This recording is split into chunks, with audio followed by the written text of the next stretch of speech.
Hello and welcome back to Readings in Impact Investing. My name is Daniel Rosehill. This is a podcast and YouTube channel which I started in order to make important reports in the field of impact investing more accessible by presenting them in an audio format for folks who want to listen to them at the gym while commuting or however you like to listen to podcasts and audio material. I'm going to be starting now on another report. This is the Impact Taskforce 2023 paper recently released, at the time I'm recording this, at least in December 2023. It's called the State of Play 2023, and for the first reading I'm just going to do the executive summary for folks who just want a short download on what it is that they've recommended. The Impact Taskforce, ITF, was created in 2021 under the auspices of the UK G7 presidency to shed light on a critical question for our time. How can we accelerate the volume and effectiveness of private capital seeking to have a positive social and environmental impact, especially in emerging markets and developing economies, EMDEs? Our report Time to Deliver 2021 answered this question, maintaining that system inertia was best challenged through a roadmap to full impact transparency underpinned by mandatory accounting for impact. We argued that this needed to go hand in hand with an increase in appropriate opportunities for institutional investors to invest for impact, especially in support of a just transition that integrates social and environmental goals. With the invaluable help of our members and leading partner organisations, we have assessed progress against our original recommendations, updating and renewing our calls to action. Our key messages for 2024 are summarised below. Message 1. The year 2024 must be pivotal. The geopolitical and global macroeconomic landscape has changed significantly in the past 2 years. Public sector debt has risen and private sector appetite for risk has arguably fallen. Against that backdrop, the funding gap for achieving the Sustainable Development Goals or SDGs and climate goals in EMDEs has increased. Governments must respond to growing pressure for a greater demonstration of the impact of the significant public resources still being deployed towards achieving the SDGs and climate goals. However, our premise remains that there will never be enough public money to close an annual funding gap of at least $4 trillion in EMDEs. Therefore, 2024 needs to be a pivotal year in terms of finding more effective ways to mobilise incremental percentages of the estimated $270 trillion of global financial wealth, with the goal of delivering real impact to where it is most needed. Alignment behind a common roadmap is essential. The financing challenge has generated plenty of dialogue and initiatives across different forums over the past 18 to 24 months. Given the challenge of implementation for both private and public actors, the roadmap and next steps need to be more clearly defined. In the critical year ahead, we encourage the G7 and G20 to take the lead in urging alignment behind a common framework for private capital mobilisation to support the SDGs and the climate goals through actionable pathways and KPIs that EMDEs and private investors can rely upon. As a starting point, efforts should be made to more closely align the Paris Summit Roadmap, the G20 Sustainable Finance Roadmap, and other emerging similar efforts. Accounting for impact needs to be a clear destination. We believe that we are moving towards a world in which impact is likely to become an increasingly important factor in optimizing cost of capital and financial return. We continue to advocate for systemic change in investment decision-making to ensure that impact is taken into account in every business and investment decision as a third lens alongside risk and return. A shift towards full impact transparency, underpinned by complete, comparable and reliable information through mandatory accounting for impact in both the private and public sectors, will allow for meaningful comparison by empowered investors, consumers, policymakers and wider stakeholders. The aim to reach full impact transparency is in line with the value shift we and others expect from the significant intergenerational transfer of wealth that is underway. We have made significant strides on the path to impact transparency, but there is still a long way to go. The creation of the global reporting baseline we called for in late 2021 is underway. The IFRS Foundation's International Sustainability Standards Board, ISSB, has been set up and has already, in under 2 years, released its first 2 standards on general sustainability and climate-related disclosures, which have been endorsed by the International Organization of Security Commissions, or IOSCO, welcomed by the G7 and the G20, and will be increasingly adopted from 2024, including by Brazil, the G20 president in 2024, as well as Latin America's largest economy. Other standard setters are showing leadership, especially in the EU or European Union, with adoption of the European Sustainability Reporting Standards or ESRS. And in the US, where the Securities and Exchange Commission, the SEC, is shortly expected to announce climate-related disclosure requirements. We are mindful of implementation challenges faced by corporates and recognise the need for language, scope and timeframes to be harmonised as fast as possible. To this end, we welcome the efforts of the Impact Management Platform, or IMP, to coordinate the interoperability of standards and reporting frameworks and the IFRS's work on jurisdictional adoption. We join others in calling for a collective effort to maximise the interoperability of standards, and we will continue to take the lead in stressing the need to build adoption and implementation capacity among SMEs and in EMDEs, and to be inclusive of these stakeholders in the standard setting processes themselves. This will be important in helping to tackle one of the barriers most frequently cited by the ESG investment industry as a reason for their lack of appetite for EMDEs, namely the lack of data and incomplete information.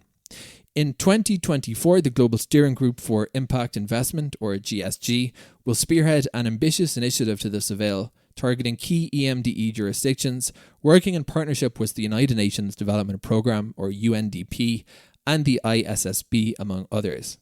We also continue to insist on the importance of assurance in standards to underpin integrity, and we renew our call for disclosures to account for impacts that affect all stakeholders, not just enterprise value.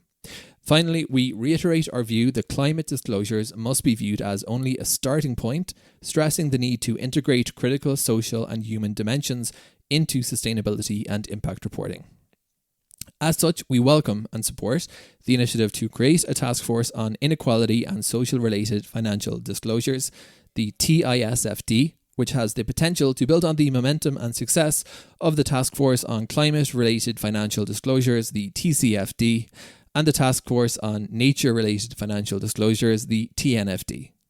Impact valuation has advanced rapidly and impact accounting is underway.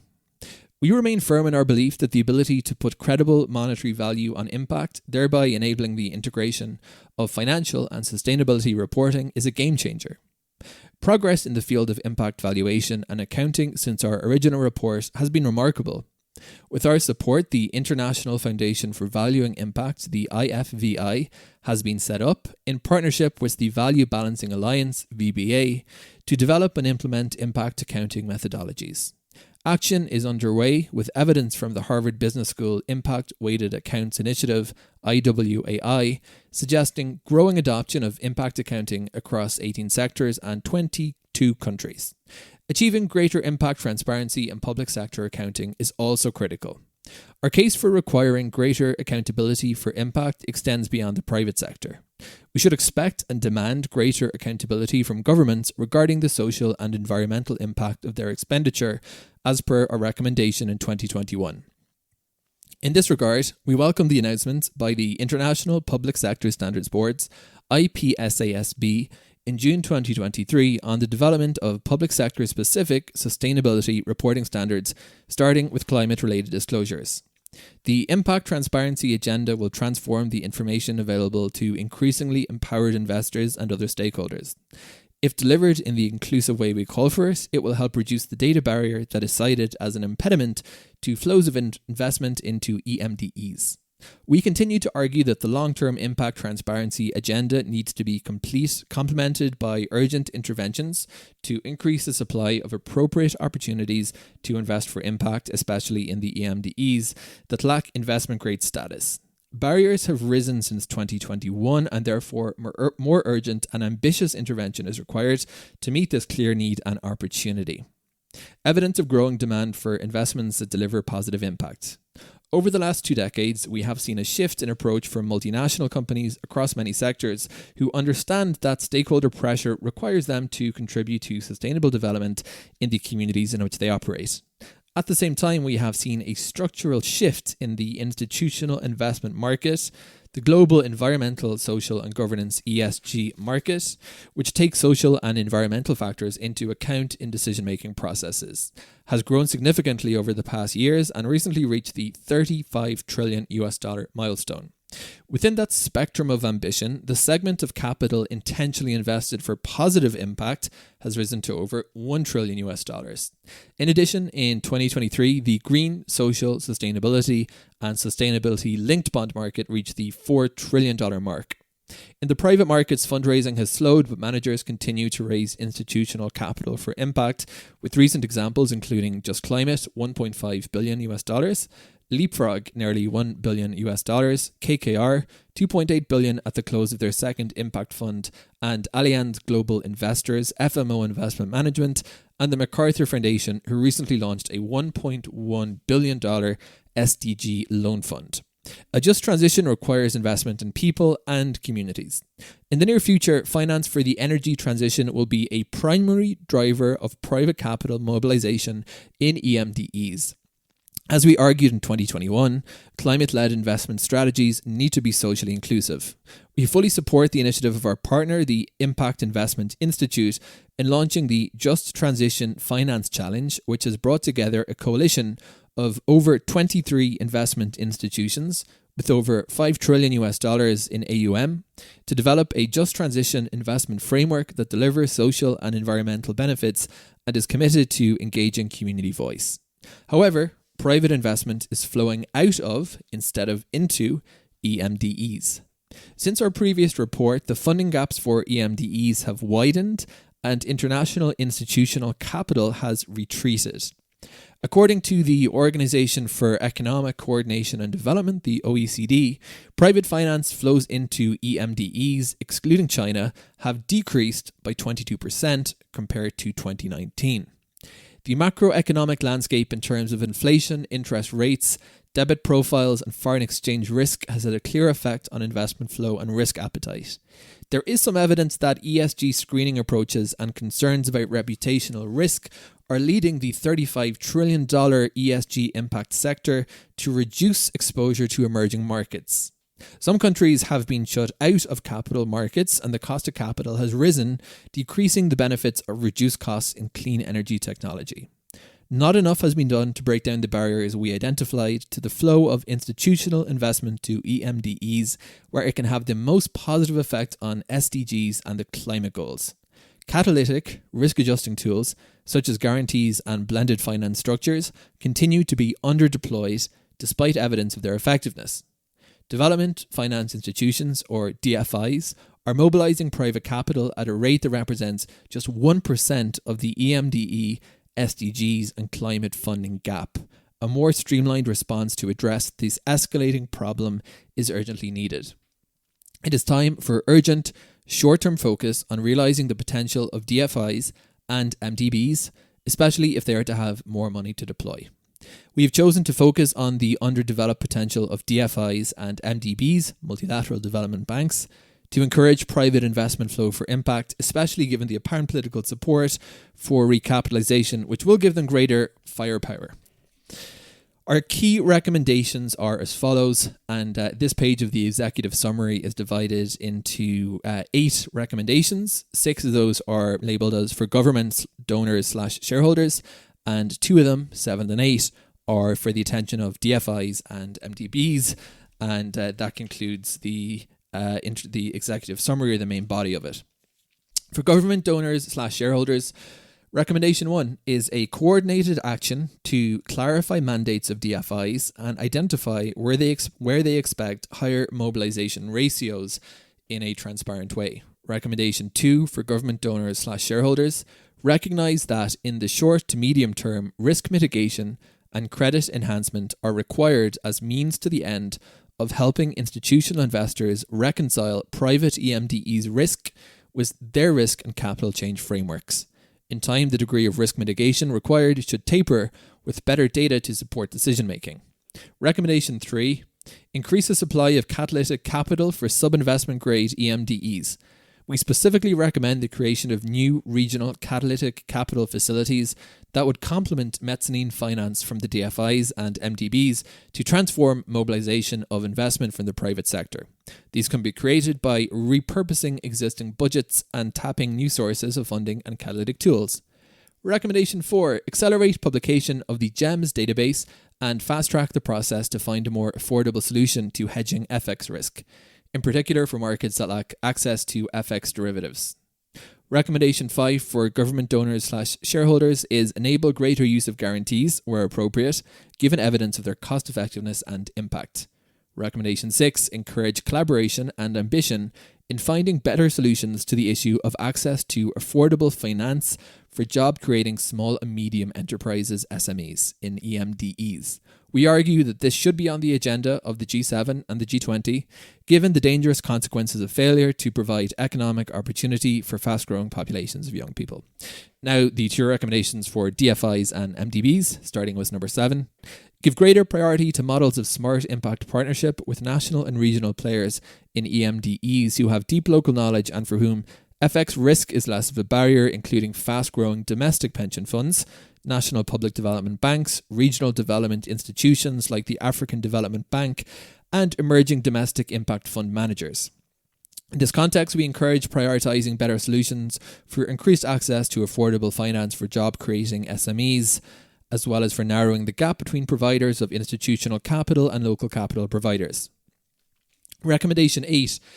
Create the space for more effective collaboration to develop a better shared understanding of what works. We would prioritise fostering dialogue, including through platforms like Finance in Common, with other DFIs, PDBs and philanthropic sources of catalytic capital to share learnings on successes and failures in the use of catalytic and concessional finance across a growing spectrum of tools and contexts in order to ensure this precious resource is allocated in the most efficient way possible.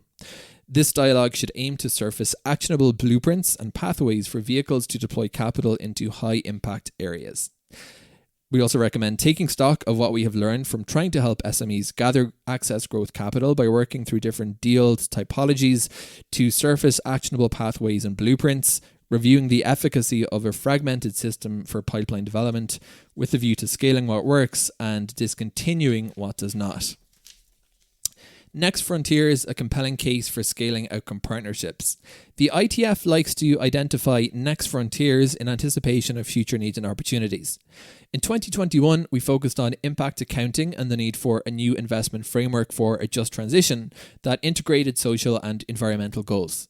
In this report, we throw a spotlight on the opportunity to scale outcome partnerships which strategically bring together impact investors, philanthropic and/or government outcome payers, and other stakeholders to mobilise private capital to help governments spend taxpayers' money more efficiently in order to achieve better social, climate-related and environmental outcomes.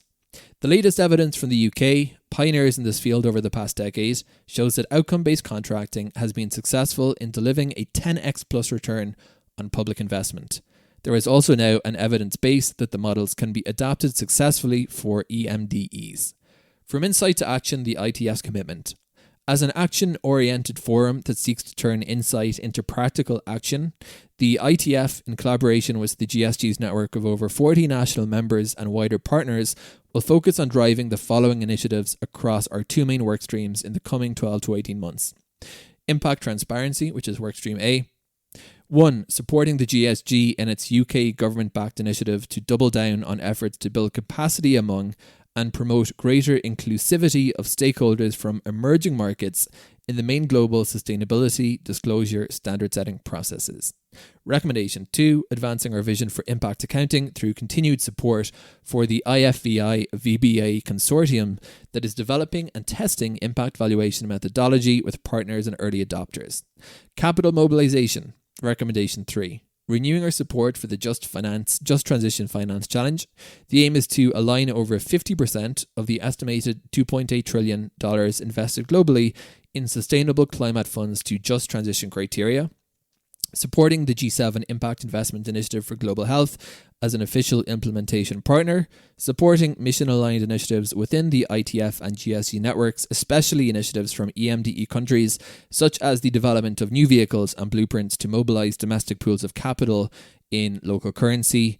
Recommendation 6, contributing to a better shared understanding of what works in terms of deploying catalytic and concessional capital to mobilise institutional capital for impact in EMDEs, including better access to finance for SMEs. And the final recommendation, number 7, is to continue to advocate for and contribute to the implementation of our recommendations on outcomes partnerships. That concludes the executive summary, and in future episodes of Readings in Impact Investment, I will be continuing to narrate the 5 or so chapters of this text. But for those who just want to get the executive summary, I hope that was helpful. And indeed, if you think that this podcast is a good idea, please do consider sharing it among whatever networks you have of colleagues interested in impact investment and sustainable finance. And if you want to reach me with ideas for other readings and reports that should be promulgated on this channel, one email that reaches me always is public@danielrosehill.com, 2 L's in Rosehill, Rosehill. And thank you very much for listening today.